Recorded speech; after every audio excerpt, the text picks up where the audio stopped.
What's good? How y'all doing this afternoon? Welcome back to another episode of the Don's Favorite. It's your boy the Don here on Forever I Love Atlanta Sports Podcast.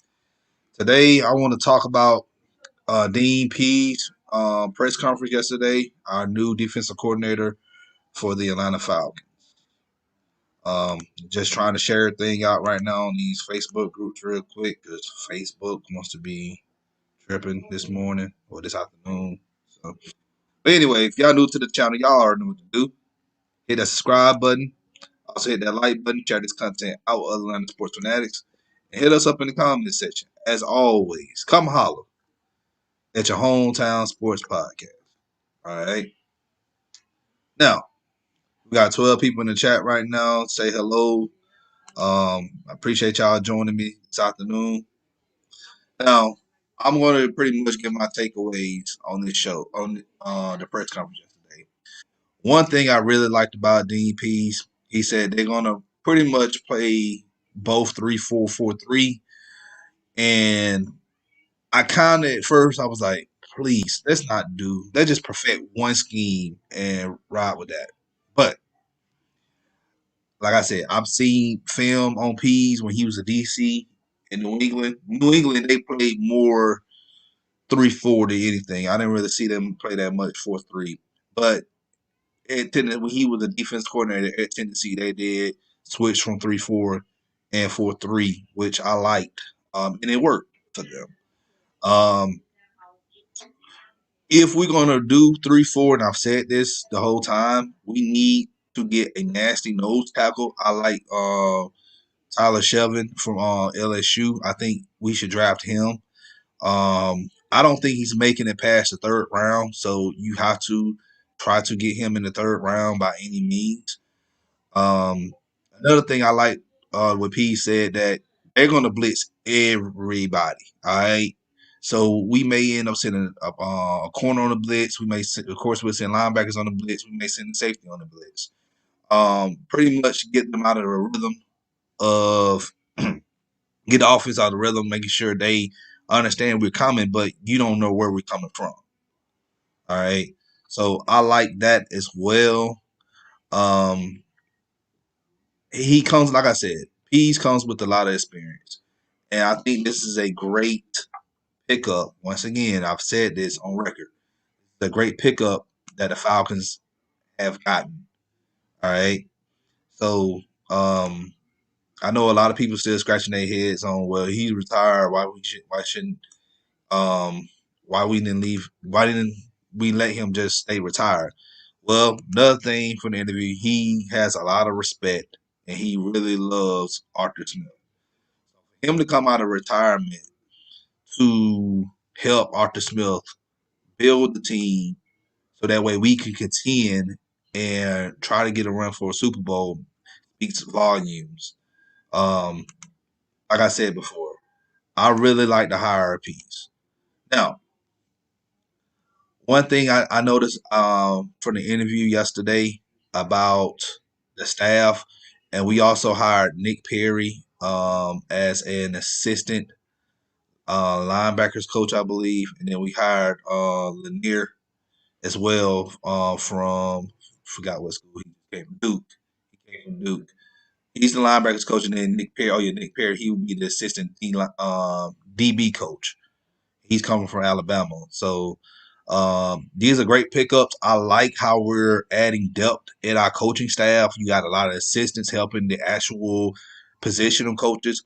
This gives them ideas to bounce off one another. All right. You got a lot of older guys on the defensive side in the coaching staff, and they bringing in these young assistants because you got to think about it is too. You got young guys who are inexperienced, but they're good. All right. You got these older guys who pretty much stuck in their ways. So it's great for them to bounce ideas off each other. How we can pretty much create this average or above average defense that we're trying to have here in Atlanta. I'm not having my hopes up to like having a top 5 defense under this new regime in 2021. I just when you have your expectations set that high, you pretty much going to be disappointed. So I really feel that if we go in this offseason, pick up the people that we need in free agency if we can, whatever money we have, and draft well, I feel like at worst we should be a little bit below average. I say we should be able to have like a 17th ranked defense. That's the floor. But the ceiling with the defense that we have and and the coaching staff, I feel like we can easily be above average defense. What's good, ATM? He said, how good are the two new assistants that we just hired? Perry, he just played for Bama like I want to say 6 years ago, and he was under the Ravens staff, and I forgot what the Eagles as well. Um, he's a good person, and people forget that Patrick Surtain, man, he was groomed under Perry, so I think that's good. And then you got Lanier, who's coming from Duke, who did help, who did groom a few linebackers from Duke as well. So, like I said, these assistants are here to help and aid the other coaching staff that we have already. So I think we're going to be fine. I really think we're going to be fine. And like I said, I love Hope. If any of you guys follow me on Twitter, follow me at the man called Dunn. I've said my takes on Hoke, the new DP coach. He has a lot of experience as well, and I think this is a great pickup for us.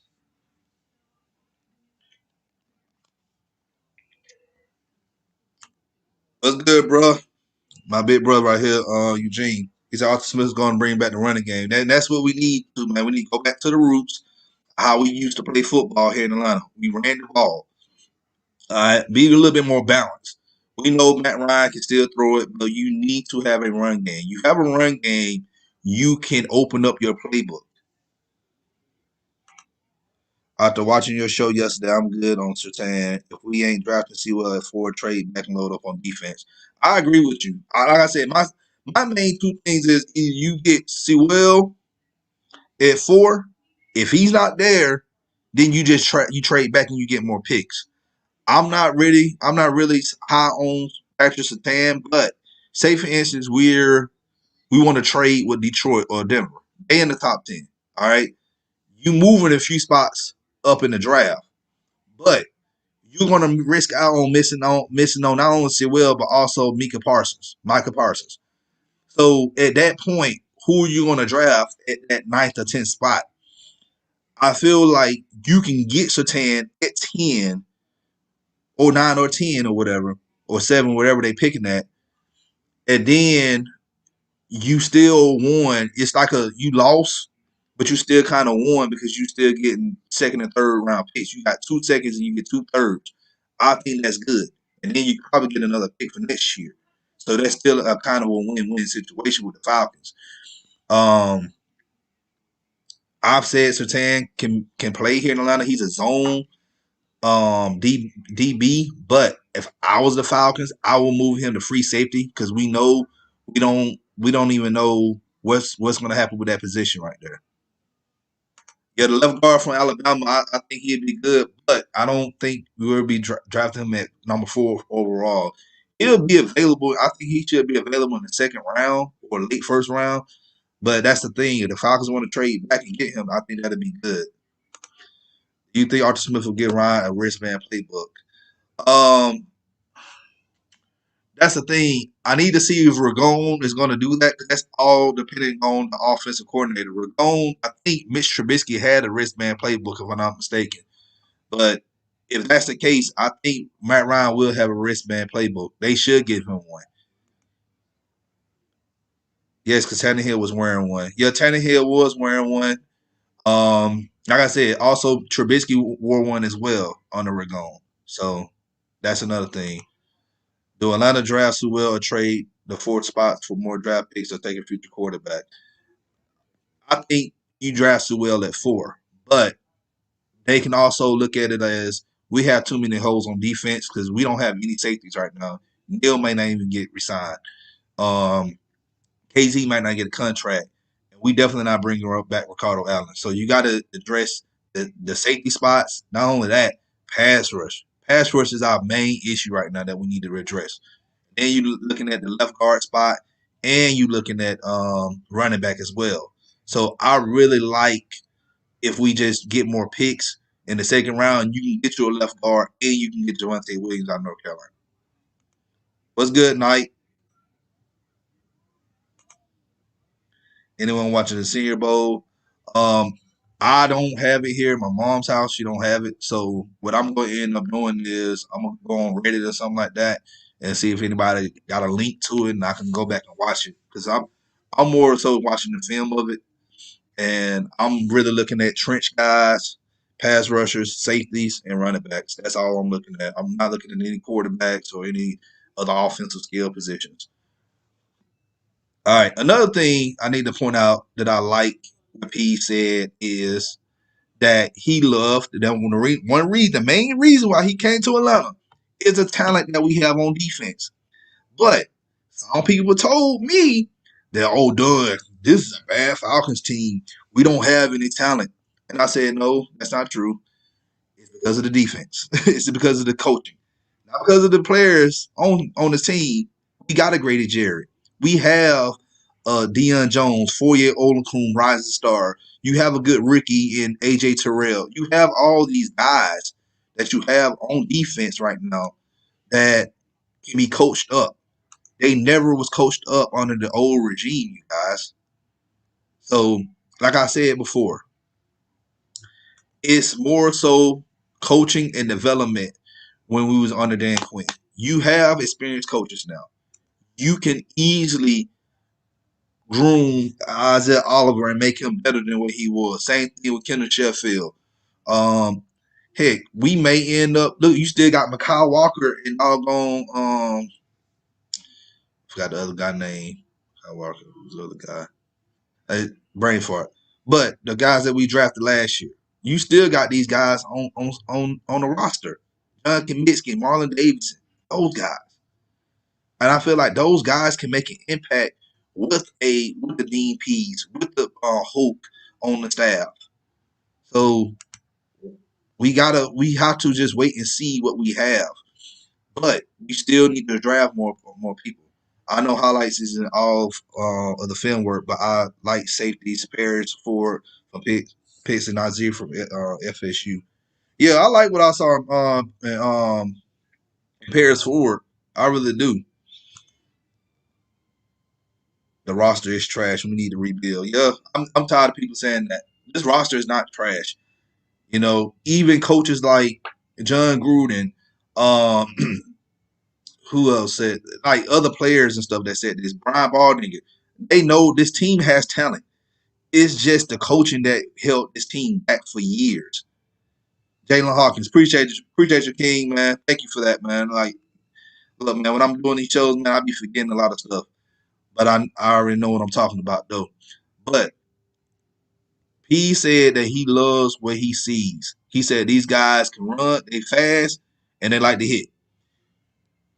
All thing he got to do is just teach them how to scheme it. That's it.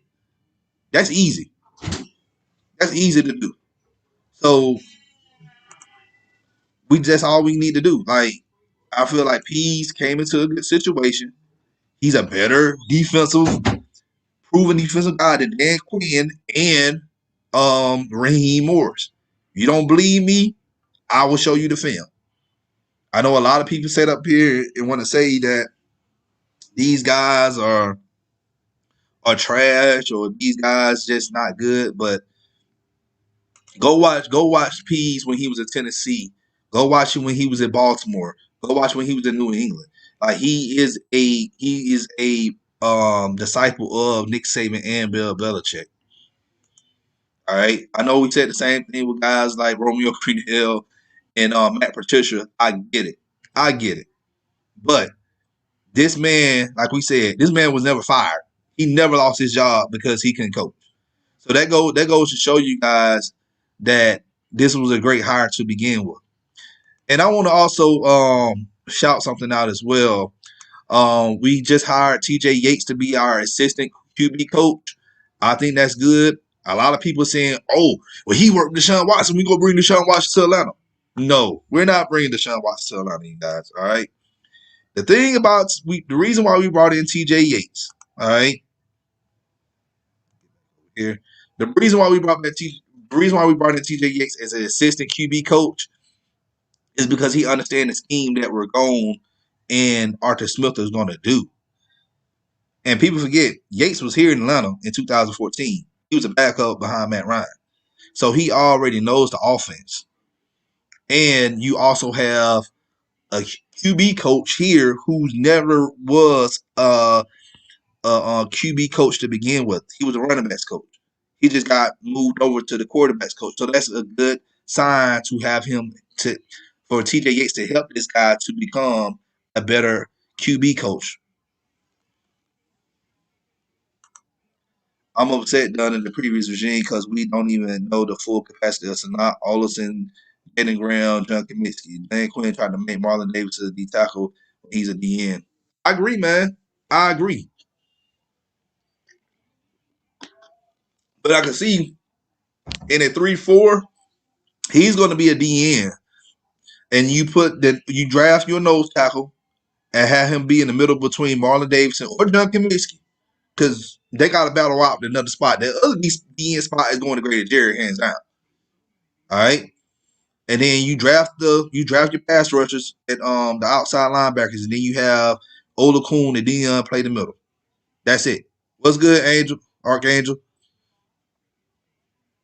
So I love what I see in Dean Peace and the defensive staff, offensive staff. You just have a lot of young guys coming in from the college ranks, former players. I love it. So if like Dave we're gonna get a head coaching job somewhere else, hey, we're not gonna be hurting because we already know Arthur Smith calling the plays and he can just plug in somebody else to fill that OT role or QB coach role or whatever role that we lose. It won't be that hard. Because we know in the past, Matt Ryan, this is Matt Ryan's sixth play caller. He had Mike Mularkey, he had Dirk Cutter, he had Kyle Shanahan. He had Steve Sarkisian. They brought back doggone Dirk Cutter and Mike Mularkey. And now you have Arthur Smith and Dave Ragone. So, and that's the thing we be trying to tell you guys. Matt Ryan has never had the continuity like of Aaron Rodgers or Drew Brees or Tom Brady or Peyton Manning or even Ben Roethlisberger. These guys had their OCs for longer than 3 or 4 years. Matt Ryan is lucky to even have somebody on staff for at least 3 years for him to understand the system, which he does well in. We know Matt Ryan is a smart, intelligent guy.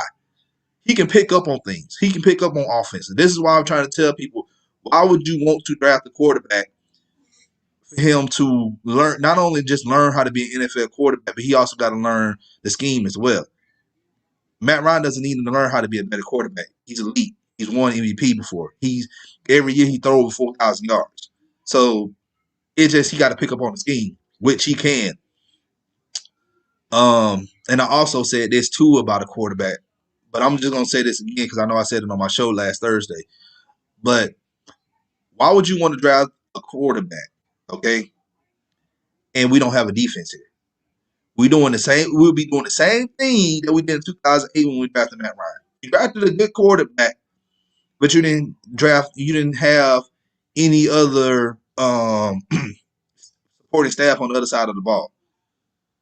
I feel like these next few years, just do what we do. We need to do what the Saints have been doing the past few years. Get a top 10 defense. So that way, when it's time to move on from Matt Ryan, we can draft a quarterback and he has a defense. He'll have a defense set in place. He ain't got to worry about struggling. So if he do struggle, guess what? You have a top 5, top 10 defense to back you up.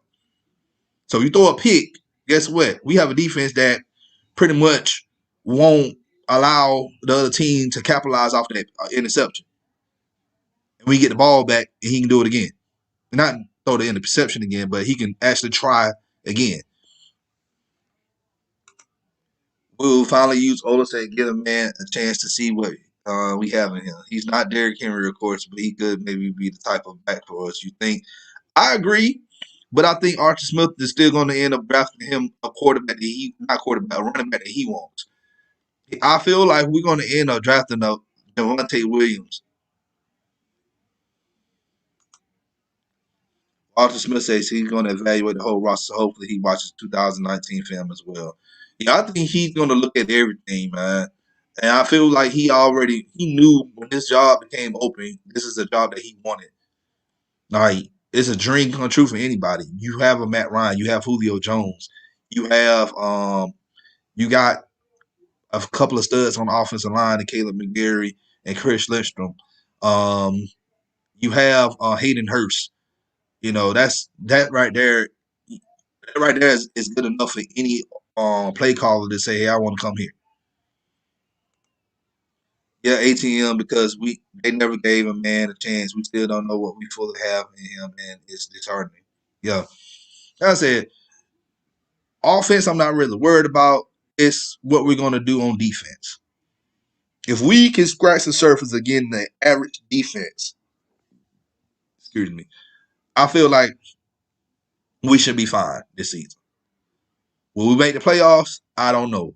But if the arrows are all pointing up to us improving from under the Dan Quinn regime, I'll be happy. I will be happy. Look at last year with the Buccaneers. All right. They had a top five defense, but their offense was trash. So what did they do this offseason? They got Tom Brady, they got Gronk, they got Leonard Fournette, they got Antonio Brown, and they drafted them one of the best tackles in the draft, the guy from Iowa, and they playing in the Super Bowl.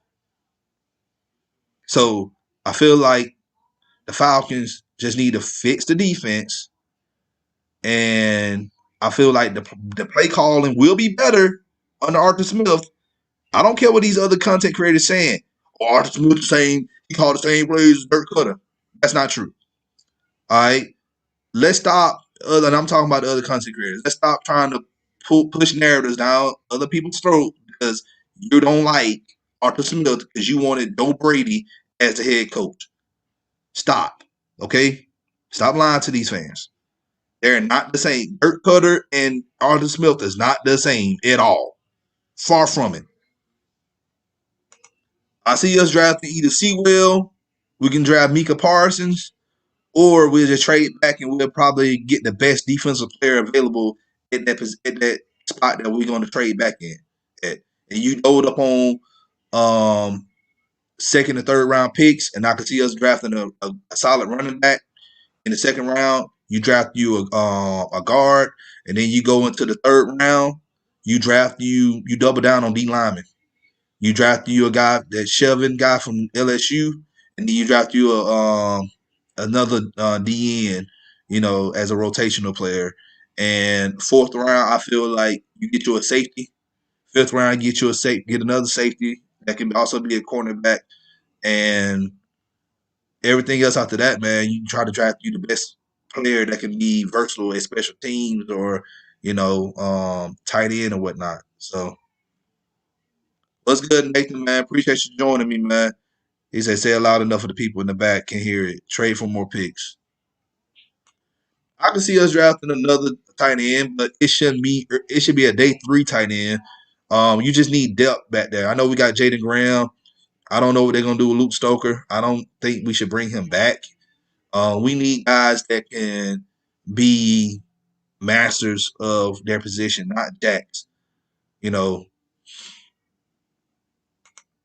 with Drew leaving the division, maybe up for grabs with only Tampa Bay in the way. Tampa Bay is going to be there for a while, man. Even if Tom Brady decides to hang it up after this game that Sunday, they still going to have a top five defense because of Todd Bowles. Todd Bowles is amazing, man. Like I feel like he should have got him a head coaching job somewhere, but I guess because of the Jets, instinct with the Jets, pretty much is preventing him from getting another shot. But the man knows defense. And I'm glad the Falcons did at least interview him. I feel like the direction they want to go in, they want to just figure out who's the best leader among men, and they see Arthur Smith was that guy. So can't be mad at Blank and McKay for hiring Arthur Smith. I hear you. Can you get some good players in that second round? But I know we can in the third or fourth. Yeah, Devontae Williams from North Carolina is a guy, and then you can draft Travis Shelvin, or you can draft a guard Alabama. I think those guys will be good, or that you can get Power Pairs for if he's still available in the second round. So it's you can't go wrong, with getting more picks in the second or third round and getting somebody that you actually need. If we do go quarterback, who do you want? That's the thing, man. If it's not Trevor Lawrence, I don't want any other of the cats. I want the best quarterback. I don't want the third or fourth best quarterback in the draft. Because after Trevor Lawrence, it's kind of getting like I see a lot of imperfections in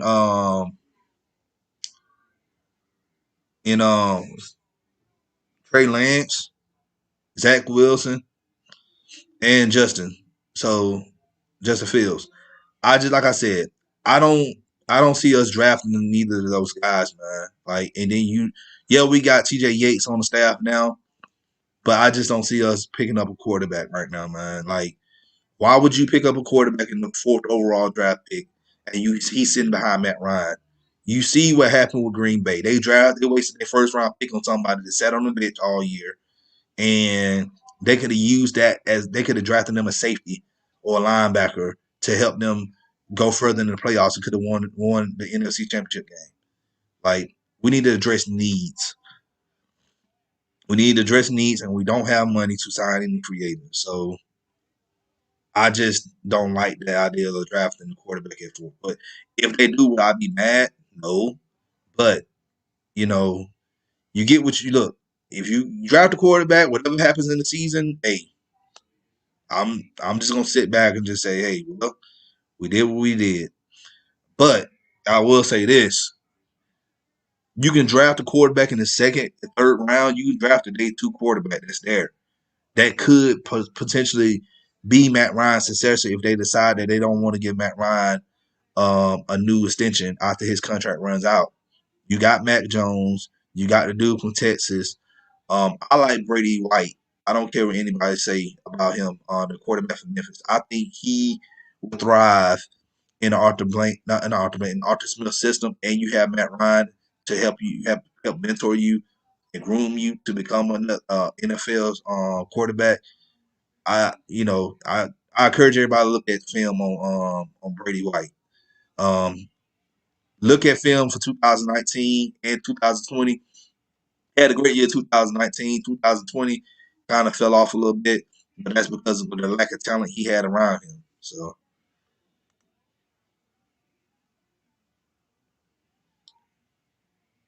all right, trying to read what you said, ATM. He said if it wasn't even Drew Brees holding us back, it would be stupid. Coaching staff. We had our first top 10 defense with Marco Emmanuel and Quinn fired, and Rex Ryan Kubiak wanted to coach us too. Um, we didn't have a top 10 defense 2017, you guys. We was ranked 19th. We were just top 10 in points allowed. That was it. But if you look at that 2017 season, we were negative in turnovers, and then we gave up a lot of yards, both in the air and on the ground. That's not a top 10 defense. You're giving up that many yards. So, and Marco Emmanuel, I know y'all looking at he was good, but you look at that 2018 season, did it get any better from 2017? It did not. But you got to, as a head coach, like Dan Quinn and his staff did all the time. They threw other people under the bus, and they didn't ever take accountability on their own selves. So that's why we got rid of Steve Sarkisian and Marco Emmanuel. But the offense did get better in 2018. Matt Ryan matched the same numbers he had on the Kyle Shanahan in 2016 season. So I don't know why they fired Stark, but Marco Emmanuel, I know that's kind of understandable. You know, what excites you the most about this upcoming season? I'm just excited to see how balanced we can be on the offensive side of the ball. Defense, I just want to see the improvement from players that was under the old regime. Can Dean Pease and the defensive coaching staff can he improve guys like Kendall Sheffield? and he improved Grady Jarrett. Let's be real. Grady Jarrett is a Pro Bowler, but I want him to be first team All Pro. If he can, if Bees can do that, then I will applaud. Yes, I'm already high on the man, but I will applaud Dean Pease because there's no reason for Grady Jarrett to just be getting 5 to 6 sacks a season. This man should be double digit sacks. Player. So I'm ready to see Grady Jarrett really bust through his glass ceiling this season with a better coaching staff. Yeah, I agree. It's Thomas Dimitrov never drafted in the trenches, man. If we don't get a quarterback in the first round, could we start? Could we still draft one? And what round do you think it leads to back up Matt Ryan? Like I said, you can pick up a day 2 draft pick, day 2 quarterback, or early day 3 quarterback. We see guys. Look at Russell Wilson. Russell Wilson was drafted in the third or fourth round, and he's a starter.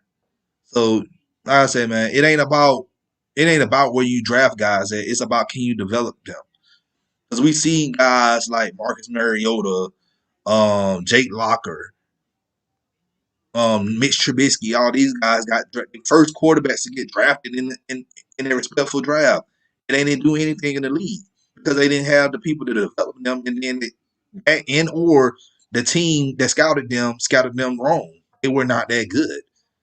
So, like I said, it ain't about where you picked. It's about can your coaching staff develop you, and that's pretty much it. Matt Jones from Alabama in round 2 or 3 if we draft. I like Matt Jones. I think he'd be fine. A lot of people comparing him to Matt Ryan, but I won't go that far to compare him to Matt Ryan. But we still don't need one though. I agree. We don't need a quarterback. Let's just let's fix the defense. They want to draft a solid backup behind Matt Ryan.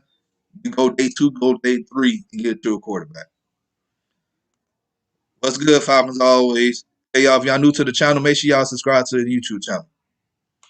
Yo, we just need to get Jared some help. And the only help that he needs, he just need a big, nasty nose tackle next to him that can eat up box, which will allow Grady Jarrett to go one-on-one with the lineman. And we know if Grady Jarrett can go one-on-one with the lineman, 8 times out of 10, he's gonna win that matchup. I just want to see what Smith can do with this team. I think he's gonna make this team better, man. He want to play physical football. It's not. We heard Quinn say this. We're going to be tough and physical. We're going to be fast and physical, but you drafting smaller guys and you playing guys out of position. Hence, Vic Beasley, 245, and you having him go up against 300 plus offensive tackles.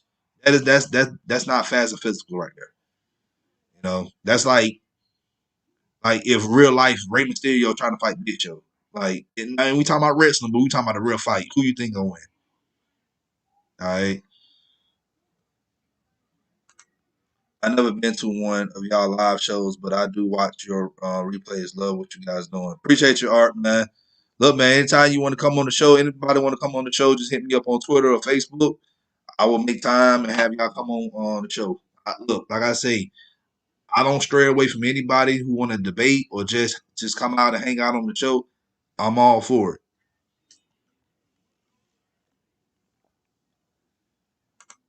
Who would be our backup for Matt Ryan this year? Do we have some other backups? Right now, man, if they do draft somebody that's not a day 1 pick, like if it's day 2 or day 3, they have to battle that second spot out with Kurt Benkert. Kurt Benkert been here for what? This is going on his 3rd year.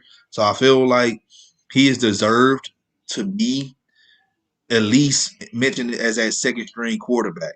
But is Arthur Smith just gonna give it to him? No, he gonna have to battle that out, the second spot out with the quarterback that we either bring in for free agency or the person we drafted. Also, there were a rumor that Mitch Trubisky is being cited to be signed by the Falcons.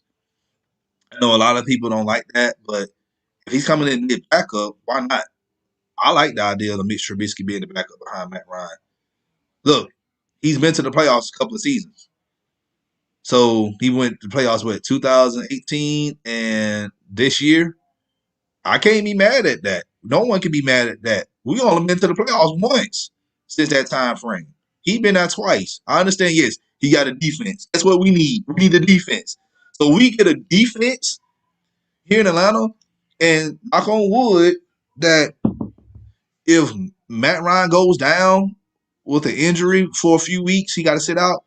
You can bring in a Mitch Trubisky that can give you a few wins until Matt Ryan come back, and you ain't got to put the load on a rookie or a Big Kurt to have them win most majority of the games till Matt Ryan comes back. So I like the idea. He's a solid back. He can be a solid backup to any team. We need some big boys on defense. That's right.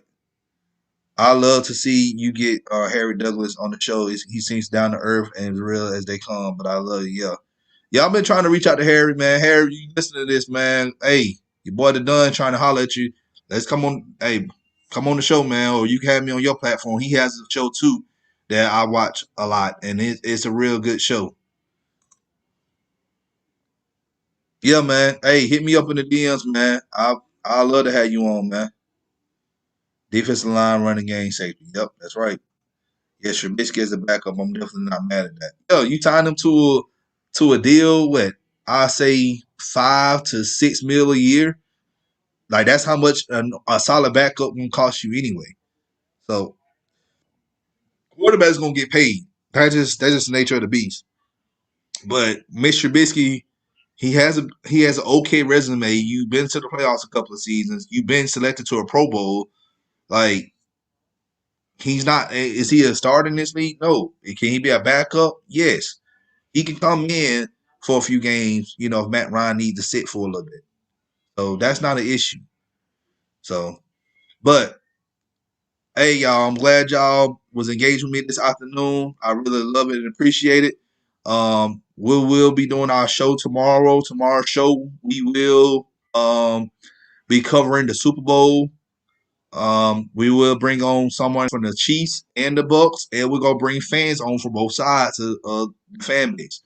I understand Bucks, yeah, we know, but guess what? We did it to ourselves because we could not get the job done in the regular season. So it is what it is. But I think tomorrow's show is going to be great. So it'll be a good way for us to evaluate which team is going to win next Sunday. So join us tomorrow at 8:30. Who I got in the Super Bowl? You got to watch tomorrow evening show. I'll let you know who I have as my pick for the Super Bowl. Nice chopping it up with y'all too, man. On that note, I'm about to go ahead and head on out for the day, man. I'm about to just relax and just chill. But hey, if you're new to the channel, y'all already know what to do.